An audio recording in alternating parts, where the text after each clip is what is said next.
Hey everyone, it's Mrs. Kamarchuk here, and I wanted to celebrate St. Patrick's Day with you by making a leprechaun. So I decided to do one that all grade levels could draw with me together. And there are ways to make it a little bit more challenging if you are a fourth or a fifth grader and want to take it to the next level. For instance, on this one, I painted my rainbow background. I added in a few extra colors, so that is an option if you want to do that. But things that you'll need for this project, you really can do this with just computer paper. And that is what I'm going to be doing just to show you how accessible it is. But if you do have some drawing paper or maybe something a little bit bigger, it could help you out. So I highly recommend drawing bigger if you have the resources. I am just, again, showing you how accessible it is. So I'm just going to go ahead and do my regular white computer paper. So if you want to do that too, it'll work just fine. I am also going to be drawing with a Sharpie. That is an option if you want to take it a little further.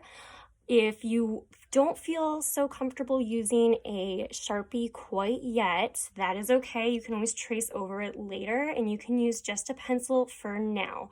I'm pretty comfortable, so I'm going to go ahead and just use my Sharpie. If you want crayons or markers, or even if you wanted to use watercolors and paint your leprechaun, that is an option too. But again, we can just draw our cute little leprechaun together. So here we go. All right, first things first, you want to have your paper tall like a tree. And we are going to go ahead and make the bottom of the beard first, which is kind of a weird place to start, but that's where we're going to go. So I like to point to the middle of my paper just to know where we're at and go a little bit further up. So here's the tricky part, is making sure we get the right size, because if I go too high, I'm going to run out of room for my hat and probably a lot of my face.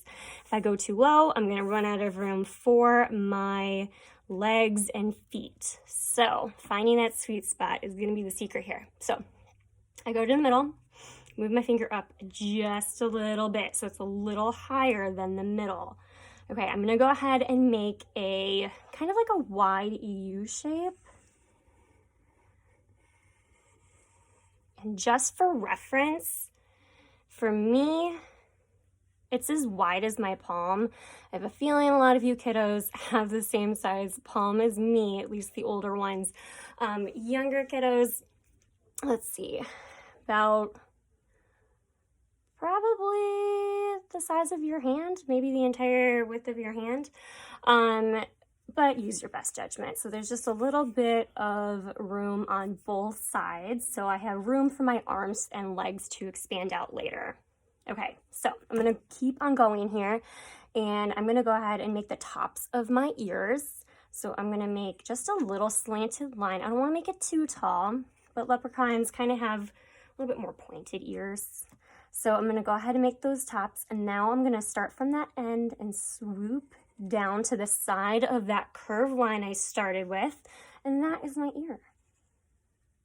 If you want to make a few extra details in the ear, that's completely up to you. All right, so we have the bottom of my head here.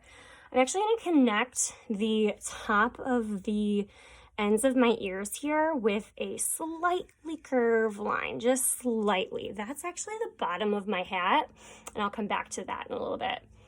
All right, so I'm actually going to follow the leader with the line that I see right here. So I'm going to start just a little bit away from that top of the ear. I'm going to swoop down. This is the rest of my beard. All right, starting to see it? I think I am. I think so. Okay, here we go. I'm going to make the rest of my hat just because I find it easier for me to draw my face when I know where exactly it's going. So I'm going to start in the middle of my ear on the end, and I'm going to make a curved line out, up, and back around. Okay, that is the bottom of my hat. You can already see I'm gonna have to make this a little shorter than I did in my example because I am running out of room. That's not a problem. It could be a shorter hat, no worries. I am flexible. We call that a beautiful oops. So I'm gonna make my little bit of a curved line at the top, do the same thing on the other side, and I'm just gonna connect it. Okay, there's the hat. I can work on my buckle for that hat for a little extra detail. So I'm going to start right in the middle here, and all I did was make the beginning of a rectangle. I'm going to repeat that shape and follow the leader on the inside, just like that. All right, now I'm going to make the rest of it where you see that black little belt-like thing around it. I really don't know the technical terms for all this, so I'm just kind of winging it. Parents, if you want to step in and correct me, feel free. I didn't really do my research before this. I just decided, hey, let's draw a leprechaun. So here we go. Okay, so now I have the basis for my head and my hat. So now it's going to be a lot easier to fill in my face. So I actually like starting with the nose because it's in the center of my face and I can work around it, and I know what size to make everything else. So I'm going to start. I like making a backward C, and it's a little bit more curved. So I'm going to find the middle. Move my Sharpie so you can see it. Sorry, the shadow's kind of off here. So I'm going to go out and back in. And that is my nose. I can make my eyes next. So your eyes, again, my younger students probably want to just stick with a simple black dot. Older students, you guys can do the rest of your eyeball around it. I know some of you guys are really into that anime stuff, so if you want to do some kind of crazy looking eye, whatever you're used to, go for it. Now, another thing, this is a cartoon. So with cartooning, you have a little bit more flexibility when it comes to making those details in your face. For instance, I don't have room for my eyebrows, but I actually like making my eyebrows kind of floating. If you think of a little bit of reference, SpongeBob SquarePants, his eyebrows are above his head and it's totally working for him. So we're gonna do the same thing here. And the higher up they are, he looks a little bit more happy that way. If you were to make your eyebrows a little bit down here, if they were angled downwards, then he would look a little angry. So your eyebrows really show that emotion. So just be careful what you end up doing there. All right, smile. Again, you could just do a simple little smile. If you want to take it one step further, I actually like doing that smile kind of on the end here. So I just did a slanted line. And then if you want to show teeth, I'm going to start not all the way up here. I'm actually going to start a little bit below the end of that line. And I'm going to come down and back up. And there you have it. Now I've got some teeth. You could even end that with just a little bit of a detail on the end here. And now we have the face. Honestly, we have the hardest part done. And if you wanted just a floating leprechaun head, boom, you did it. Congratulations. All right, let's keep on going for those that are sticking with me to make the body here.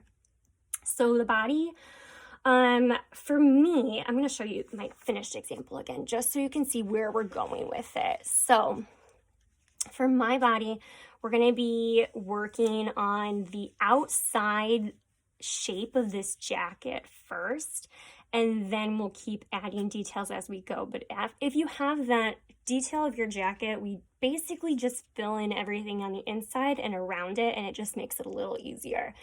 So stick with me. It can be a little challenging at first, but the good news is you're probably using pencil. I'm using a Sharpie, so hey, no erasing for me. I'm gonna be okay. Alrighty, here we go.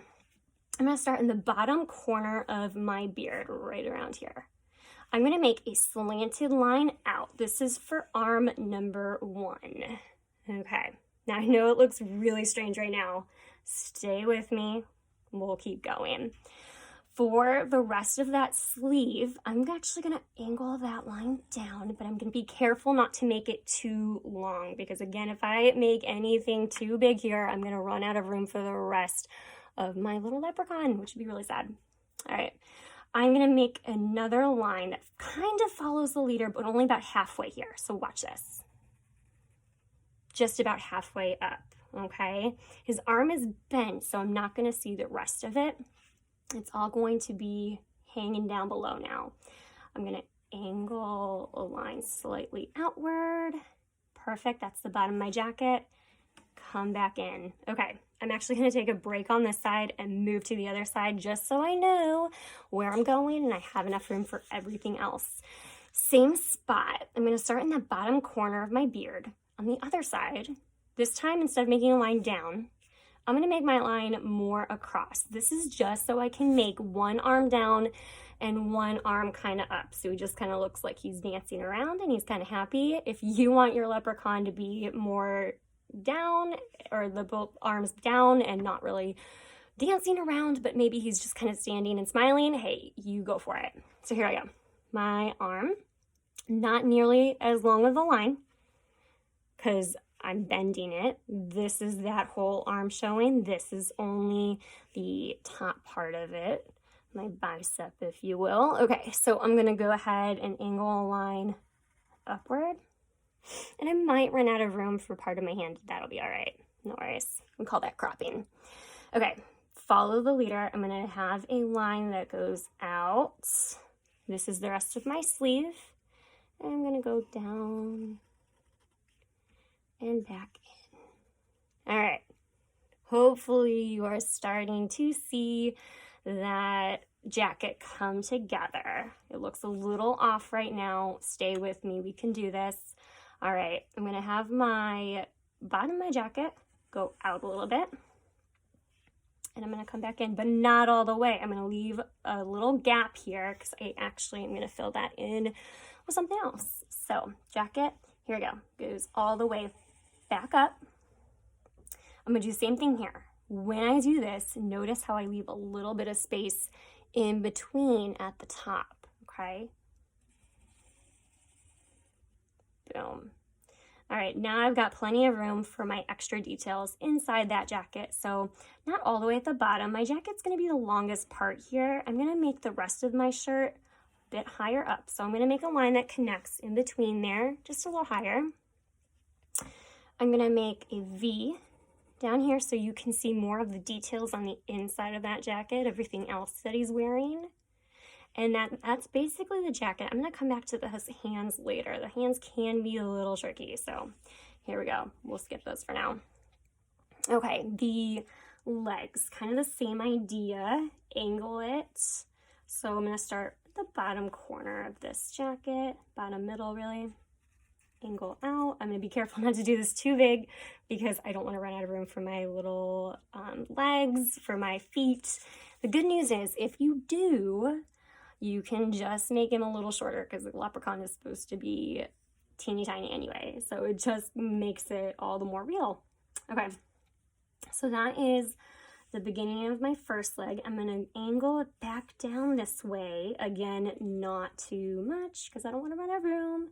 I'm already kind of in danger of that, but hey, it's fine. Okay, I'm gonna go ahead and make the bottom of that pant leg so it goes across. And I'm going to follow the leader. So I'm going to go back up and in. I'm going to leave a little bit of space in between because I'm going to go ahead and make my other leg and it'll connect in the middle. So I'm going to start again, bottom middle of this jacket, and just like I did with my arm, I'm going to have it go more out. So this leg is going to look like it's kind of higher. Maybe it's starting to kick a little higher. I don't know what he's doing. So it goes out. And then we're going to go back down. So this is just a little bit of a different angle for that leg. All right, same thing, bottom of the pants.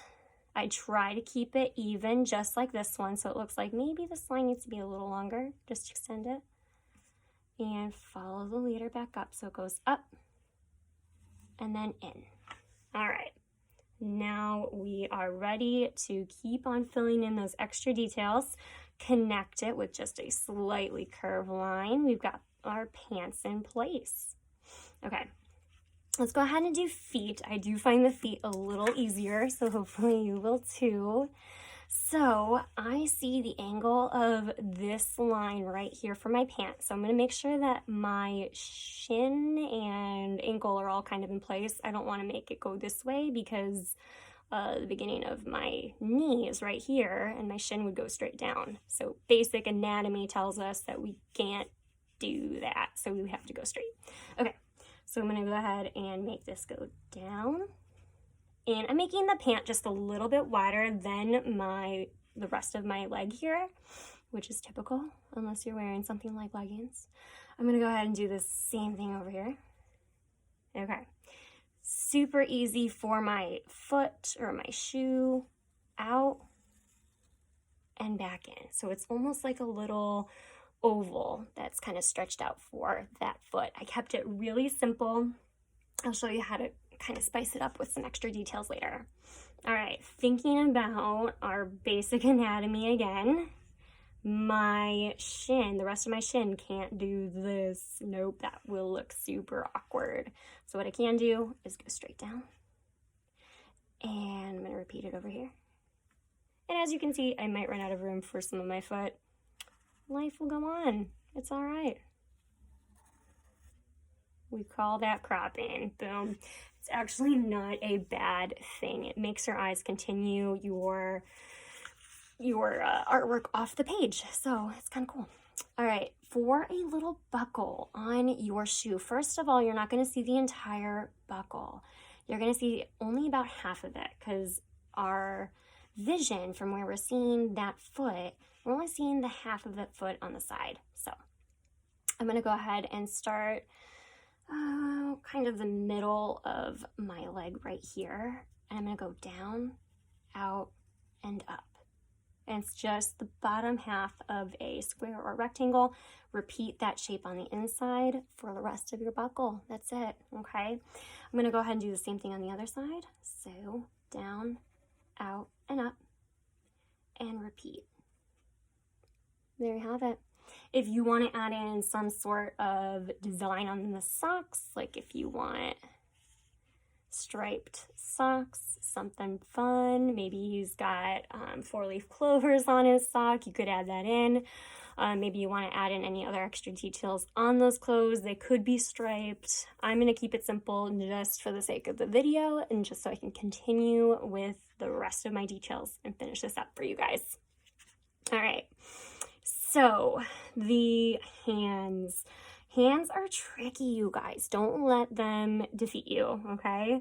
Again, if you're using pencil, the good news is you can always erase. I am just going to keep on going. Even if I do make a mistake, I'm just going to keep going. All right, something with cartooning is, if you notice, most cartoon hands only have 4 fingers. So that includes your thumb. So I'm actually going to be not including that extra finger that all of our hands have. So I'm going to go ahead and do this one first. This one is going to be angled kind of differently because it's going to end up being holding a cane.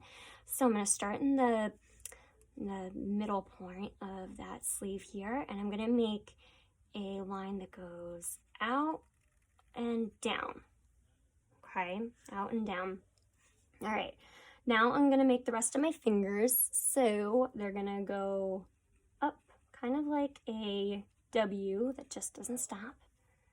All right, and then my thumb is going to be a curved line from the middle of that finger all the way back to my sleeve here, and then just one little more detail for my thumb, another curved line. And that's it. I know it's kind of an awkward shape, but that's because he's holding a cane. So speaking of which, we can go ahead and add that in. So I just do a straight line down, and then from that point, I go back up, slowly making it a little wider. I could color that with my Sharpie now, or I could wait and do that with crayon or color pencil, whatever you end up doing. I will wait to color that in. All right, the other hand is gonna be, again, kind of just hanging around because he is dancing, he's having a good time. So let's see, I'm going to start kind of the opposite way now, starting more towards the bottom of the sleeve and make a curved line that goes up. Okay, same idea. 1, 2, 3. And then my thumb, I'm actually going to start it on the other side. I find it easier to kind of just skip and go around. So I'm going to make a little line that goes out and back in, just like that.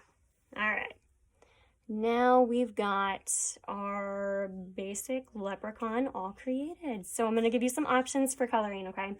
Couple things you could do. Again, if you have watercolors and anybody at home who is in charge is allowing you to use them, I think they're super fun and they would fill in all of your white spaces really well. And they even work on your computer paper. So don't worry about that being kind of awkward on it. It will show up really well. If you are going to use crayons fill it in really simply, and these are the only colors you would really need. So maybe you don't have a ton of crayons at home. If you have, oh, I'm missing one. If you have kind of your greens, a yellow, a black, if you have a peach for the skin, or maybe you could make it a different color. I am missing my orange. Hold on. There, no, that's purple. Come on, there we go.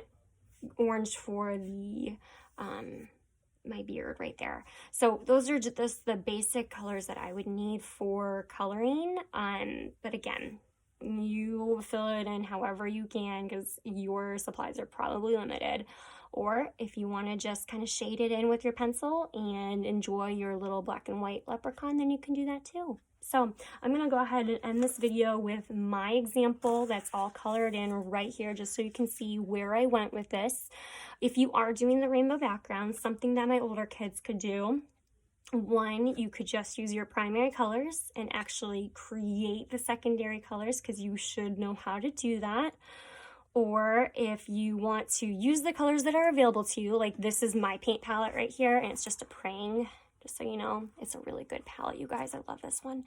But if you have those and you can use more of the extra colors in here, we actually call those tertiary colors. So if you want to start filling that in like you would see on our color wheel in the classroom, then that would be an option too. All right, you guys.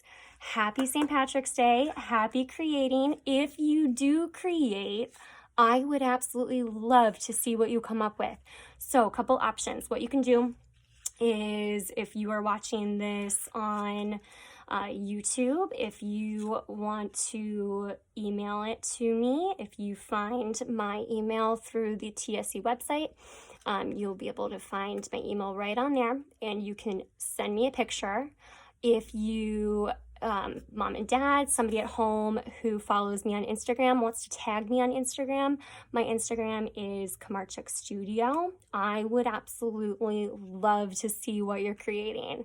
I hope to do more of these videos if you guys are really enjoying them, because I would love to keep creating with you while we are kind of figuring this all out. So happy St. Patrick's Day, you guys. Keep creating, and I hope to see you guys soon.